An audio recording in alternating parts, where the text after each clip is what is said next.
el versículo 29.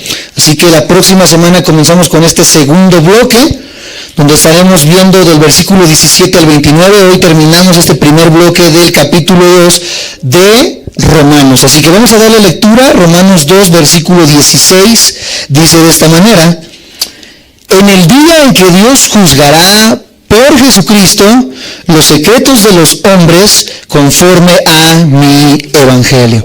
La semana pasada, para sentar la base y recordar qué es lo que vimos, analizamos un poco acerca de cómo van a ser juzgadas aquellas personas que no tuvieron la Biblia, que no conocieron la ley, sino que estuvieron, ¿verdad?, alejados de esta ley porque no se les entregó o porque quizás vivieron en lugares muy apartados. Lo vimos en Hechos, en el ejemplo de cuando Pablo llegó a la isla de Malta, como estos nativos, en su corazón estaba la idea de que una persona que era homicida tenía que morir también, se le tenía que quitar la vida, la pena de muerte. Ellos, sin conocer la ley, sin haber tenido un acercamiento al Antiguo Testamento o a la Torá, en sus conciencias, en sus corazones, demostraban lo que acabamos de leer versículos antes, donde habla que el que no tuvo la ley será juzgado por la ley de su conciencia que ha sido escrita en su corazón. Tanto el que no tiene ley como el que tiene ley será juzgado, porque ambos tienen cierta luz de las cosas que Dios puso en nuestros corazones o en la ley. Ahora el versículo 16 nos dice otra cosa muy interesante. Una vez más vamos a darle lectura. Dice: en el día en que Dios juzgará por Jesucristo los secretos de los hombres conforme a mi evangelio. Comenzamos viendo en este versículo 16 que nuevamente el apóstol Pablo trae a relucir el día del juicio final o el día del gran trono blanco que analizamos en el capítulo 1. Él es reiterativo a que toda persona va a estar delante del juicio de Dios y va a estar delante de este juicio para ser enjuiciado, y ahora nos da luz de lo que pasará en ese momento. Dice que en ese momento los secretos de los hombres serán revelados. Es algo que a la mayoría debería de enchinarle la piel, y más a ellos o a aquellos que les gusta guardar secretos, aquellos que pecaron secretamente, aquellos que enmascararon una vida, aquellos que enmascararon a cierta persona y daban a conocer otra persona, a estas personas que la psiquiatría les llama bipolares, que en un lado da una cara y en otro lado da otra cara. Dice que en ese momento y en aquel juicio esos secretos serán revelados. Pero vamos un poco más despacio para comprender este versículo 16, que nos encierra también una gran enseñanza. Primeramente, repetimos entonces, habla acerca del juicio final en el cual Dios va a juzgar. Eso ya nos quedó más que claro. ¿Cómo va a juzgar? Va a juzgar conforme a su evangelio. El motivo es una base válida para el juicio de Dios, y vas a titular en esta hora el tema como motivos, que es una de las bases de juicio que Dios tiene para con nosotros. Por la única razón de que Dios es capaz de juzgar por Jesucristo los secretos de los hombres, debido a que el Señor tiene conocimiento inequívoco, tiene un conocimiento que no se equivoca, tiene un conocimiento completamente entero de quién eres tú, de quién soy yo, de qué hemos hecho, de qué hacemos cuando estamos solos, de qué hacemos cuando estamos con nuestros amigos, de qué hacemos cuando estamos en el trabajo, de qué hacemos cuando salimos y estamos de paseo. Quizás la gente que nos rodea no tenga un conocimiento pleno de quiénes somos, pero el Señor tiene un conocimiento pleno de quiénes somos, quiénes fuimos y quiénes seremos. Por lo tanto, Dios tiene un juicio justo en base a nuestros motivos. Él tiene un conocimiento infalible de los motivos de todas las personas para hacer las cosas que hacen. ¿Qué te motiva a hacer lo que haces? Es una pregunta que podemos hacernos. ¿Por qué estás haciendo lo que estás haciendo? ¿Por qué hiciste lo que hiciste? Esos motivos Dios los conoce a la perfección desde el pasado, el presente y el futuro. Por lo tanto, Él puede juzgar de una manera inequívoca también si esas obras son verdaderamente buenas o son verdaderamente malas, si vienen de la carne o si vienen del Espíritu. Estos pasajes de Romanos 1 y 2 han encerrado un tema muy controversial, igual la serie que hemos abordado en Corintios los días domingos, porque muchas de las veces en la iglesia se nos enseñó un evangelio sumamente tajante, y hemos entendido en estos pasajes, amados santos de Dios, que Dios es un Dios de juicio, ya lo analizamos en el capítulo 1, Dios es un Dios que no tolera la maldad, que no tolera el pecado y que actúa muy abruptamente contra el pecado, porque Dios es un Dios santo que no puede permitir el pecado. Pero de eso, amados santos de Dios, también hemos aprendido que el ser humano está encerrado y atrapado en un cuerpo de corrupción. El ser humano por naturaleza es un ser que peca, es un ser que se equivoca, es un ser que desde que nace vive de continuo en pecado y en rebeldía en contra de Dios. Por lo tanto, amados santos de Dios, la santidad que el ser humano busca no es suya, sino la santidad que el ser humano necesita es la que Cristo vino a entregarnos. Estamos resumiendo todo lo que hemos visto tanto en Corintios como en Romanos para comprender lo que vamos a ver hoy en el versículo 16. ¿Por qué? Porque hemos aprendido en Corintios que la iglesia de Corinto, las primeras 2 sesiones, era una iglesia sumamente carnal, era una iglesia sumamente equivocada en cuanto a la doctrina, era una iglesia que cometía errores, era una iglesia que vivía en fornicación, era una iglesia que se equivocaba constantemente y que hacía y deshacía de la doctrina, pero aún por sobre sus pecados y sus errores, el apóstol Pablo se dirige a ellos no como carnales, sino se dirige a ellos llamándoles santos de Dios e iglesia de Dios. Cuando yo digo esto en internet, quizás muchos se espantarán porque dirán, ¿cómo puede ser posible que aquel que dice ser cristiano peque? ¿Cómo puede ser posible que aquel que dice que ser cristiano se comporte de una manera equivocada? Pero la Biblia nos da mucha luz en cuanto a que el cristiano se sigue equivocando y el cristiano no va a poder dejar de pecar sino hasta que trascendamos, amados santos de Dios, a la eternidad, donde seremos perfeccionados, amados hermanos. Mientras estemos aquí, el cristiano se sigue equivocando. Claro está, ya lo dijimos también, que no de la misma manera que 1, 2 o 20 años atrás. El cristiano que peca igual que hace 20 años es un cristiano falso, un cristiano que no ha sido regenerado. Por supuesto que vamos a ir demostrando, ya lo vimos también, frutos de arrepentimiento. Vamos a ir cambiando, pero sí nos vamos a equivocar, al grado de que Pablo le llama santos a una iglesia que cualquiera de nosotros podríamos ver como carnal, y que cualquiera de nosotros hoy en día, si viéramos a un cristiano de Corinto, dijéramos, ese que va a ser cristiano, mira cómo se porta, el hijo de ese señor anda con su madrastra, ese que se va a comportar como cristiano, mira, ese toma la cena del Señor y se embriaga, ese no tiene nada de cristiano. Pues a esos el apóstol Pablo les llama hijos de Dios, les llama santos y les llama iglesia de Cristo. Y esto es algo que choca con nuestro entendimiento, esto es algo que choca con la manera en la que nos han enseñado, porque creemos que el cristiano debe de ser una persona completamente pura, una persona completamente apartada, una persona que casi le prendan veladoras y lo pongan en un nicho, porque si no, en ese momento lo comienzan a atacar, lo comienzan a señalar, lo comienzan a llenar de comentarios y decir, mira, y dice que es cristiano. Y el cristiano que no ha aprendido, amados santos de Dios, que nos seguimos equivocando, va a caer en un problema cuando este cristiano caiga en pecado. Porque este cristiano que es completamente recto, entre comillas, y que es completamente perfeccionista, entre comillas, el que dice que yo no voy a pecar, y cuando cae este cristiano nunca se lo vuelve a perdonar. ¿Y por qué? Porque comienza a decir, bueno, es que yo creo que un cristiano debe comportarse de esta manera, y cuando cae dice, entonces yo no soy cristiano. Entonces esta persona no puede creer ni en la seguridad de la salvación, y no puede creer tampoco en la gracia de Dios que nos perdona, que nos lava y que nos limpia. Esta es la falsa doctrina que se ha predicado por muchos años, el creer que un pecado puede hacer que pierdas tu salvación, cuando la palabra de Dios nos ha enseñado que nosotros hemos sido santos, salvados no por nuestras obras, sino por la obra de Cristo Jesús en la cruz. ¿Por qué esta introducción tan rápida y tan breve para poder entender lo que sigue? El motivo entonces del juicio de Dios es que Dios conoce los motivos de los corazones de los hombres y por qué hacen lo que hacen. Di conmigo, Dios conoce lo que hago. ¿Y por qué lo hago? Porque hay cosas que para muchos pueden parecer pecado, pero que Dios conoce el motivo de lo cual, por qué lo hizo. Y voy a entrar a un tema teológico muy difícil de abordar, un tema muy difícil de poder expresar, un tema que a los que nos ven por internet les pido con todo mi corazón que escuchen 2 o 3 veces lo que voy a decir antes de emitir un juicio para que puedan comprender lo que vamos a exponer, porque vuelvo a repetir, los prejuicios religiosos que tenemos condenan lo que voy a decir. Si yo dijera, ¿es pecado suicidarse? La mayoría les va a decir sí. Y la pregunta que nos hacemos es, ¿qué motivos orilló a la persona a suicidarse?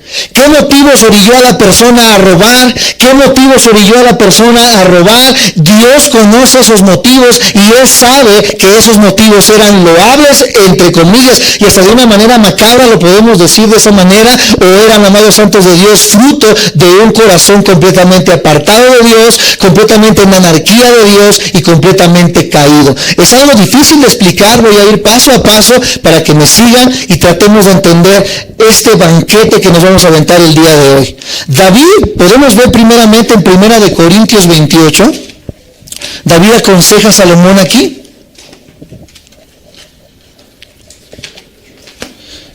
Primera de Crónicas, ¿dije Crónicas o Corintios? Crónicas, perdónenme, se parece mucho. Primera de Crónicas 28, ¿qué va a hacer David en Corintios? Primera de Crónicas 28, 9. Crónicas está casi hasta atrás, o sea, al principio de la Biblia. Lo digo bien enredado, ¿verdad? Al principio de la Biblia van pasando como unos 9 libros. Y encontramos Crónicas, Primera de Crónicas 28, versículo 9. Cuando lo tengan me dicen amén. Si no, les pido que lo puedan apuntar. Primera de Crónicas 28, 9. Y vamos a darle lectura de cómo David aconseja aquí a Salomón, su hijo. Primera de Crónicas 28, 9 dice de esta manera: y tú, Salomón, hijo mío, reconoce al Dios de tu padre y sírvele con corazón perfecto y con ánimo voluntario, porque Jehová escudriña los corazones de quienes y entiende todo intento de los pensamientos. Si tú le buscares, lo hallarás, mas si lo dejares, él te desechará para siempre. Vamos a subrayar ahí en sus Biblias que Él escudriña los corazones y que entiende todo intento de pensamientos. Aquí no hay nada que se le escape a Dios. Aquí el rey David nos deja entender y saber la verdad de la que Dios está hablando. Esos motivos que hay en la vida del ser humano cuando cae o cuando hace algo, Él los conoce a la perfección. Incluso los intentos de pensamiento. El pensamiento es una imagen que ya hiciste en tu mente. Es una imagen que ya formulaste en tu mente. ¿Me siguen? Me dicen amén. Es algo que tú ya tienes ahí y que ya estás viendo en tu imaginación, en tu pensamiento. Pero no solamente Dios conoce tu pensamiento, sino todo intento de pensamiento. Lo que todavía no se ha convertido siquiera en pensamiento. Si ya de entrada el pensamiento es algo que todavía no se ha hecho realidad, y es algo que ya Jesús condenaba y decía: no importa que no te hayas acostado con la mujer, con el simple hecho de que la hayas codiciado en tu mente y en tu corazón, ya pecaste delante de Dios. Ahora no solamente se queda con el pensamiento, sino que Dios conoce todo intento. Él conoce el futuro, Él conoce lo que puedes pensar. ¿Me siguen? Me dicen amén. Eso está tremendo, porque Él conoce todo de ti, el pasado, el presente, el futuro. Hay una doctrina o una manera de cosmología, de teología, que ven a Dios como un Dios que va evolucionando cada día. Esta es una doctrina, por supuesto, herética, pero esta doctrina enseña y dice que Dios es un Dios que va aprendiendo constantemente. Bueno, la Biblia no me dice eso. La Biblia me dice que Dios es un Dios perfecto que conoce todas las cosas. Y aquí David nos está diciendo que Él conoce no solamente lo que haces, no solamente lo que piensas, sino incluso Él conoce lo que vas a pensar. ¿Algo se le puede escapar a Dios? En lo absoluto. Eso es lo que quiero que dejemos por sentado en estos momentos. En uno de los salmos, y es de los salmos más preciosos que a mí me encantan, lo podemos ver en el Salmo 139. Acompáñenme, por favor. Salmo 139, versículo 1 al 3.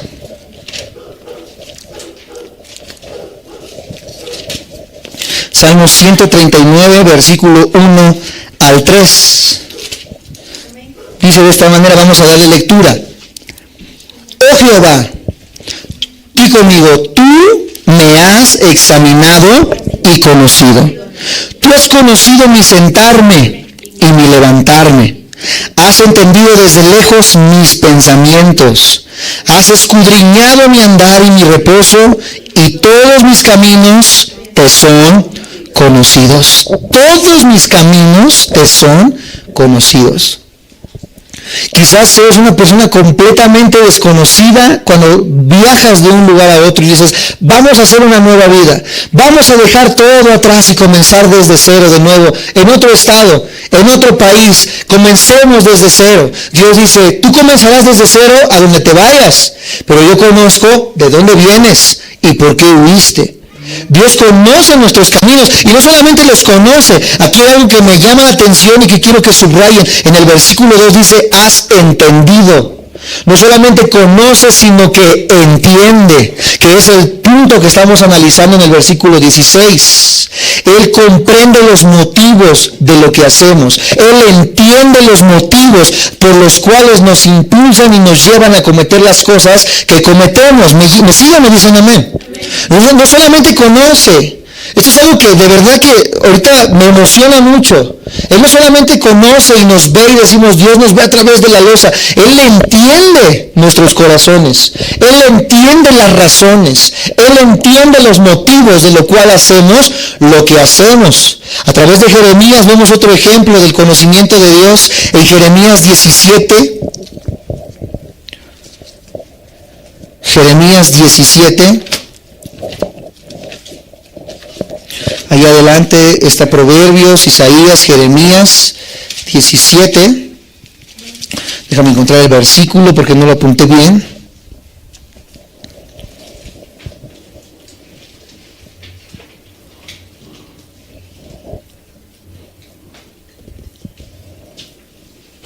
Versículo 9 y 10. ¿Lo tienen? ¿Me dicen amén? Dice, engañoso es el corazón más que todas las cosas y perverso. ¿Quién lo conocerá? ¿Habrá alguien que pueda conocer el corazón del hombre? Cuando dice, mira, es que tú no conoces mi corazón, posiblemente el ser humano no pueda conocer el corazón del hombre, pero dice el versículo 10, yo Jehová. La pregunta es, ¿quién lo conocerá? La respuesta está en el versículo 10, yo Jehová, que escudriño la mente, que pruebo el corazón, para dar a cada uno según su camino, según el fruto de sus obras. Él da conforme a su camino según el fruto de sus. Ven que estamos hablando de lo mismo. El fruto, el juicio. Él paga conforme las obras, lo que hemos estado viendo. Hace 15 y 20 días vimos las obras de los no redimidos y de los redimidos. Ahora vemos los motivos de las obras de los no redimidos y de los redimidos, y que para uno y otro Jehová tiene paga, porque Él escudriña la mente y prueba ¿qué cosa? El corazón. En 3 ocasiones en el Sermón del Monte vemos algo similar. Mateo capítulo 6, acompáñenme por favor. Mateo está justo a la mitad. Es el comienzo de los evangelios. Mateo capítulo 6. Y vamos a ver 3 versículos. Mateo 6, 4, 6 y 18. Vamos a darle lectura al 4 primeramente. Dice, para que sea tu limosna, estamos ahí, en secreto. ¿Cómo tiene que ser? Y tu Padre que ve en lo secreto. Y conmigo, tu Padre que ve en lo secreto. ¿Qué va a hacer? ¿Te recompensará dónde? En público. Versículo 6, ¿qué dice? Versículo 6, ¿dónde estamos? Versículo 6. Mas tú cuando ores, entra en tu aposento y cerrada la puerta, ora a tu Padre que está en secreto. Y tu Padre que ve en lo secreto te recompensará ¿cómo? Versículo 18 dice de esta manera, para no mostrar a los hombres que ayunas, sino tu Padre que está en ¿dónde? En secreto. Y tu Padre que ve en lo secreto te recompensará en. Dice que Él ve las cosas en secreto. Y lo que tú haces en secreto lo vas a ver ¿en dónde? Muchas veces se tomó este pasaje como decir, Señor, yo te pido en secreto para que me des honra delante de los hombres en público. Hay muchas personas que también han pecado en secreto y han hecho las cosas en secreto, y hay una promesa: Dios los va a sacar a la luz. Aquellos que andan pecando en secreto, los que nos ven por internet y dicen, yo creo que nadie me ve, yo creo que nadie me mira, yo creo que nadie lo conoce. Hay una promesa para ti, no solamente para los cristianos y los hijos de Dios. Todo lo que tú has hecho va a salir a la luz. Si tú dices, lo tengo bien planeado, lo tengo bien armado, no hay nadie que pueda burlar a Dios, amados hermanos y amados santos de Dios. Todo secreto sale a la luz tarde o temprano, porque nuestros pecados nos tienen que alcanzar. Y más si no hay un arrepentimiento genuino. Algunos dirán, llevo 10 años y no ha pasado nada. Espera, porque tu tiempo de vida no es nada a comparación de la eternidad en Dios. Para Dios 40, 50 años no es nada en el tiempo cronológico. Pero para ti, amado hermano, es una espera de que haya una recompensa en cuanto a lo que has hecho, sea para bien o sea para mal. Es obvio entonces que existe algo que se puede llamar bondad humana relativa, lo digo yo. ¿Qué es relativo? Que puede ser para algunos de una manera y otros de otra manera. Pero de alguna manera el ser humano cree que hay una bondad humana. Muchos incrédulos viven en una vida moral muy alta a los ojos de los incrédulos, en comparación a la mayoría de la gente. Pero esa no es la clase de bondad que Dios quiere. ¿Por qué? Porque la gente podrá decir, bueno, es que mira, esa persona es muy buena. Y he escuchado a cristianos incluso decir, es que él no es cristiano, pero es muy bueno. Le falta sí para ser cristiano, ¿verdad? Cuando una niña o un niño se pone de novio con alguien que no es cristiano, dice su papá o el pastor, a ver, y es cristiano, no, pero es muy bueno.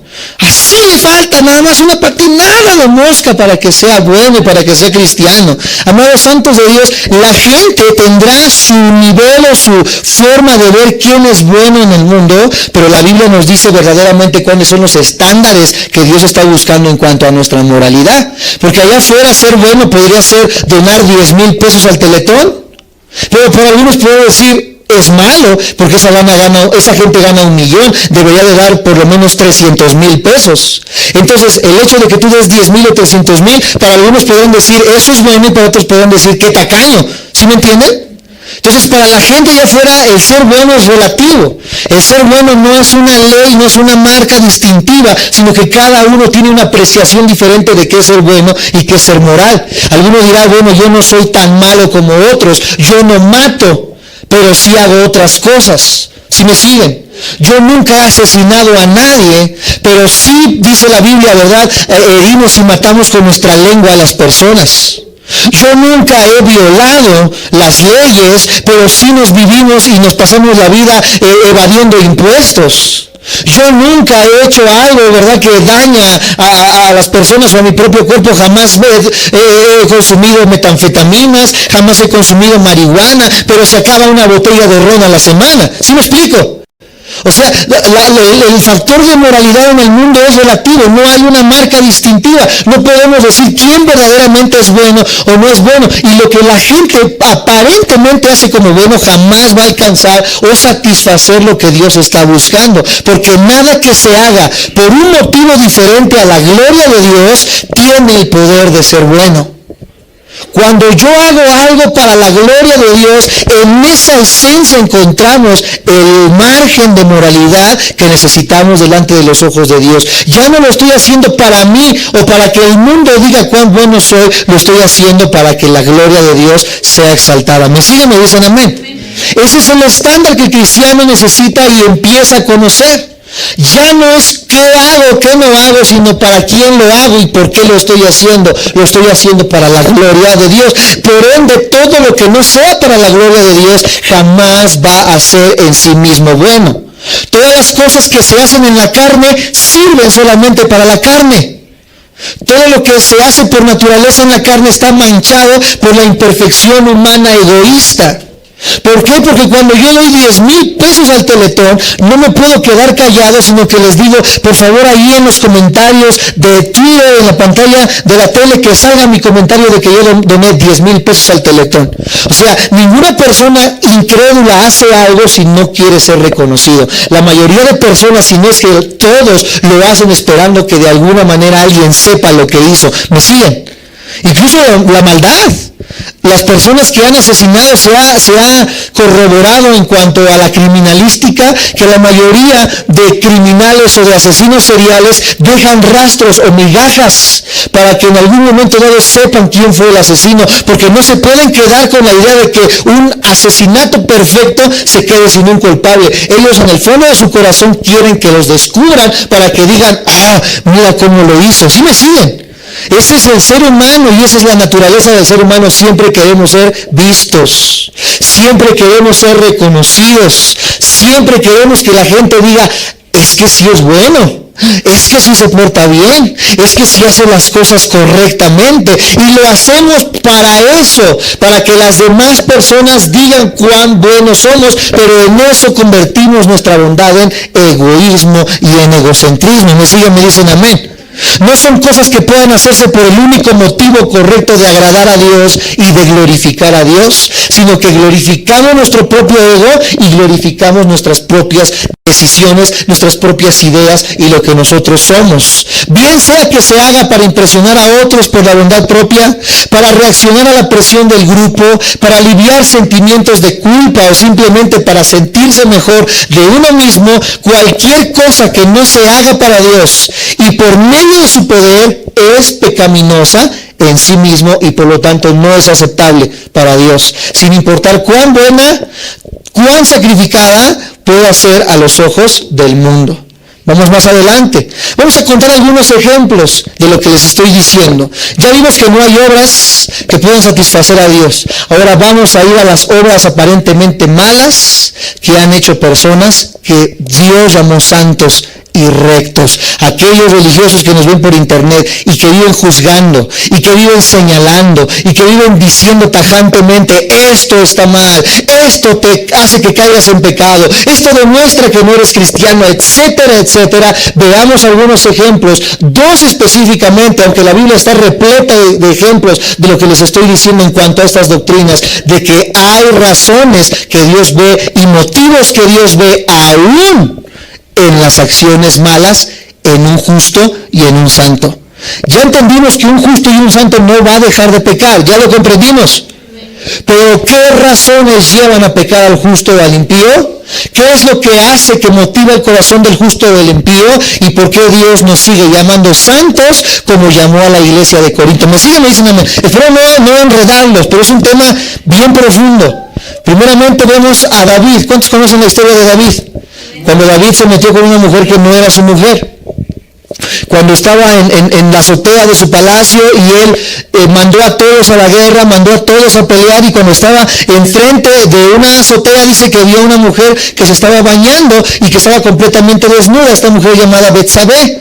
Dice que esa mujer le gustó, le fue agraciada a sus ojos, que no solamente se quedó con el hecho de haberla visto, posiblemente antes de que la haya pedido, él se fue a su cama y tuvo que pasar con pensamientos en su mente, porque déjame decirte algo, amados santos de Dios, ser tentado no es pecado. ¿Me siguen? ¿Escucharon lo que acabo de decir? Ser tentado no es pecado. ¿Cómo lo sabemos? Jesús es el mayor ejemplo. ¿Dónde fue tentado él? Y él no conoció pecado. Entonces, ser tentado no es pecado.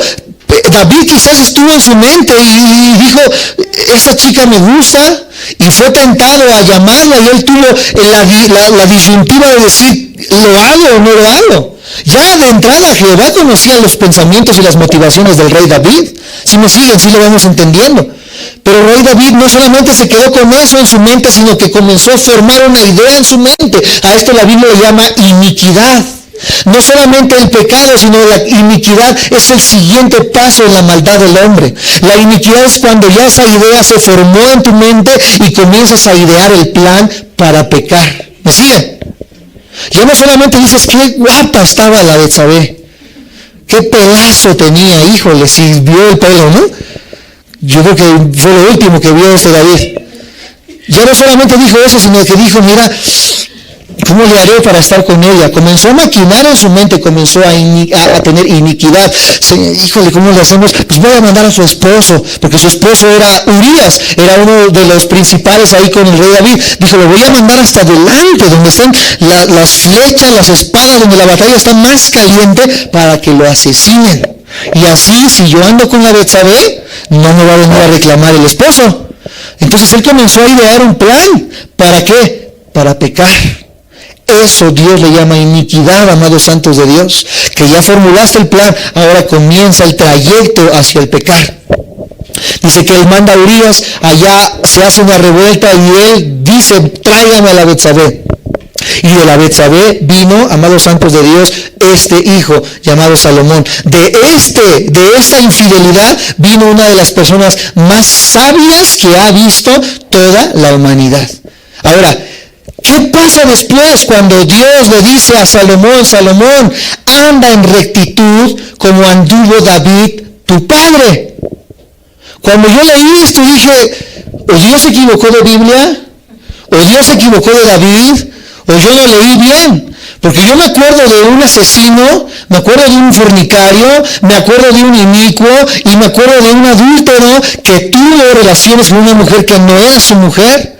Autor intelectual de un asesinato, que cualquiera de los cristianos hoy en día dijeran, no por una cosita, es un asesino y es un adúltero. Cualquiera de los religiosos hoy en día pudiera decir, ese que va a ser cristiano, no sé por qué Dios lo tiene de rey, no sé por qué está haciendo lo que está haciendo, deberían de quitarlo y que los hermanos voten para que yo sea el que esté predicando ahí adelante, porque yo sí soy santo, porque yo sí me pongo corbata los domingos, porque yo sí oro y hablo en lenguas, rabasía, zanja, ¿verdad? Personas que creen, amados santos de Dios, que su apariencia va a quitar el conocimiento de Dios intrínseco en nuestros corazones. Él sabe los motivos de por qué haces lo que haces.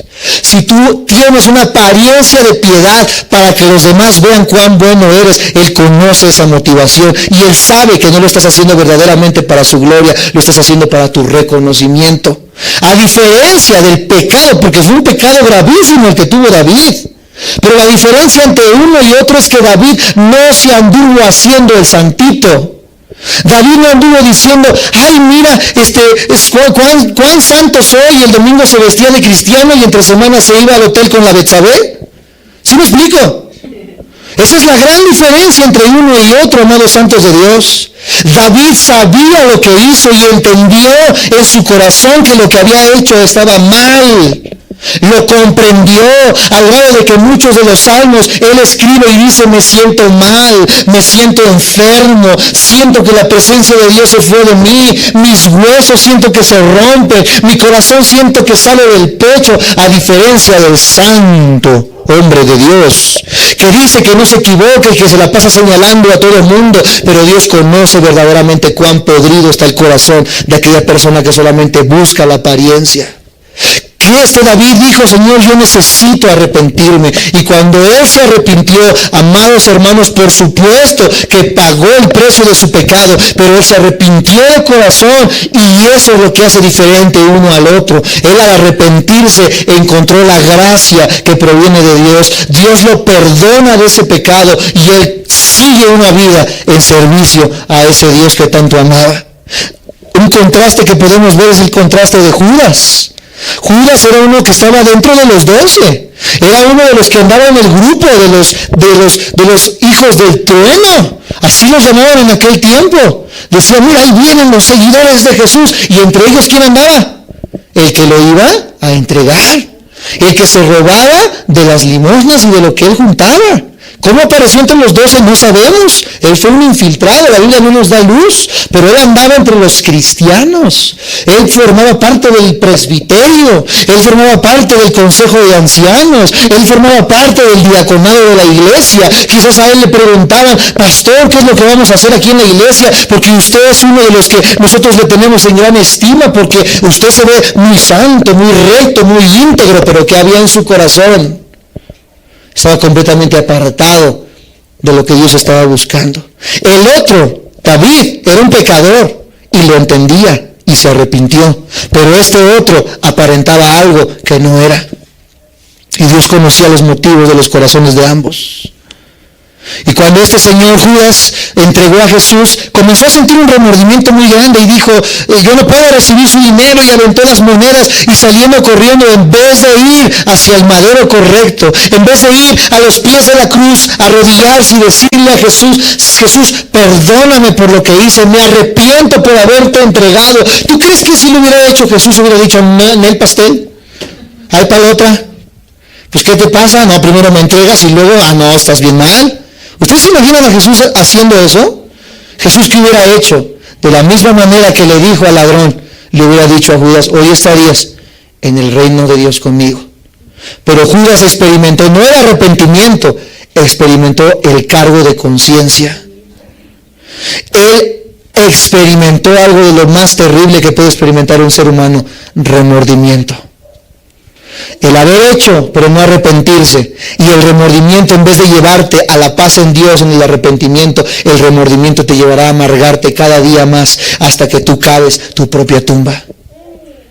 Judas corrió hacia un lugar y en vez de arrepentirse, se amarró una soga en el cuello y se aventó.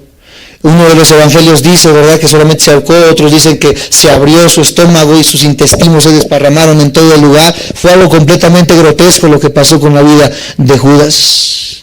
El que aparentaba hacer algo y no lo era. Pero David, el que lo hizo, todo el mundo lo supo, pero se arrepintió. Él alcanzó misericordia. Los que nos ven por internet, amados hermanos, aquellos que juzgan, aquellos que dicen, ya vimos en los primeros pasajes del segundo capítulo, en aquello que tú juzgas, te juzgas a ti mismo. Hablas de ti mismo. Atacas lo que tú haces. Amados santos de Dios, lo que cualquiera de nosotros tenemos que hacer es entender que todos hemos pecado. Estamos destituidos de la gloria de Dios, pero tiene que haber un peso en nuestros corazones por lo que hemos hecho. ¿Me siguen? ¿Me dicen amén? Los deseos de corazón que motivaban a estos dos hombres eran como libros abiertos delante de Dios. Y sus hechos y culpa respectiva van a ser juzgados por lo que fueron realmente, no por las apariencias que hayan tenido ante la vista de los hombres. Eso que hizo David, amados santos de Dios, será juzgado. Y eso que hizo Judas será juzgado, amados hermanos. Ninguno de los dos, ya lo analizamos en el pasaje del 11 al 15, ninguno de los dos escapa del juicio. Los dos tienen que ser enjuiciados. La diferencia, amados santos de Dios, entre uno y otro es el arrepentimiento que hubo en la vida de David. Romanos 2, 6 al 16 enseña algo en particular. Vamos a darle lectura rápidamente para poder terminar con este primer bloque del segundo capítulo de Romanos. Estamos aprendiendo algo del día de hoy, díganme amén. Amén. Romanos 2, 6 al 16 dice de esta manera, el cual pagará a cada uno conforme a sus obras. Vida eterna a los que perseverando en bien hacer buscan gloria y honra e inmortalidad, pero ira y enojo a los que son contenciosos y no obedecen a la verdad, sino que obedecen a la injusticia. Tribulación y angustia sobre todo ser humano que hace lo malo, el judío primeramente y también el griego. Pero gloria y honra y paz a todo el que hace lo bueno, al judío primeramente y también al griego, porque no hay acepción de personas para con Dios, porque todos los que sin ley han pecado, sin ley también perecerán, y todos los que bajo la ley han pecado, por la ley serán juzgados, porque no son los oidores de la ley los justos ante Dios, sino los hacedores de la ley serán justificados, porque cuando los gentiles que no tienen ley hacen por naturaleza lo que es de la ley, estos, aunque no tengan ley, son ley para sí mismos, mostrando la obra de la ley escrita en sus corazones, dando testimonio en su conciencia y acusándoles o defendiéndoles sus razonamientos, en el día en que Dios juzgará por Jesucristo los secretos de los hombres conforme a su evangelio. Estos pasajes encierran algo en particular, además de todo lo que ya hemos analizado en estas semanas, y es que una vida redimida producirá un estilo de vida santo, y que una vida que no refleja un estilo de vida santo no puede pretender tener la vida de Dios. Todo aquel que dice que ha sido salvado, su vida va a dar testimonio de esa salvación. Su vida va a dar frutos de esa regeneración. Pero aquel que dice que es cristiano, pero que verdaderamente no da frutos, sino que se comporta de una manera completamente equivocada, aún encubriéndolo con una falsa religiosidad, esta persona nos demuestra lo que Romanos nos dice: esta persona no ha sido regenerada, no es salva, nunca lo fue, y nunca lo ha sido. La vida recta, que puede provenir únicamente de una motivación recta, es la prueba dada y aceptada por Dios de una salvación genuina. La falta de rectitud y justicia en la vida en sí mismo, una vida muestra verdaderamente que va camino a la perdición. También nos dice en este pasaje, versículo 16, que juzgará por Jesucristo. Jesucristo es el juez que va a juzgar, amados santos de Dios. Podemos verlo en San Juan 5:22. Acompáñenme por favor, ya vamos terminando. San Juan 5:22. San Juan 5:22 dice de esta manera: porque el Padre a nadie juzga, sino que todo el juicio dio ¿a quién? Al Hijo. El Padre le dio todo el juicio al Hijo. Versículo 27 dice de esta manera: y también le dio autoridad de hacer juicio por cuanto es el Hijo del Hombre. ¿Y quién es el juez? Jesucristo. Él es el que nos va a juzgar. Y va a juzgar como conforme a su evangelio. El evangelio que predicaba Pablo incluía el juicio de Dios. Ya lo leímos, vamos a recordarlo. Romanos capítulo 1, versículo 16 al 18. Romanos 1, 16 al 18, ya lo vimos, solamente recordamos. Que es el pasaje que vamos a empezar a leer en Casas Reales. Porque no me avergüenzo del evangelio, porque es poder de Dios para salvación a todo aquel que cree, aquel que dice la salvación es por fe, demuéstramelo. Romanos 1:16, porque es poder de Dios para salvación a todo aquel que cree, al judío primeramente y también al griego, porque en el evangelio la justicia de Dios se revela por fe y para fe, como está escrito, mas el justo por la fe vivirá. Porque la ira de Dios es un Dios de ira también. Se revela desde el cielo contra toda impiedad e injusticia de los hombres que detienen con injusticia la verdad. El evangelio entonces incluye la justicia de Dios, claro está. Hechos 17:31 también nos da ejemplo de esto. Hechos 17:31 es el último pasaje que leeremos esta noche. Ahí todos dicen amén con mucho gusto. Hechos 17:31.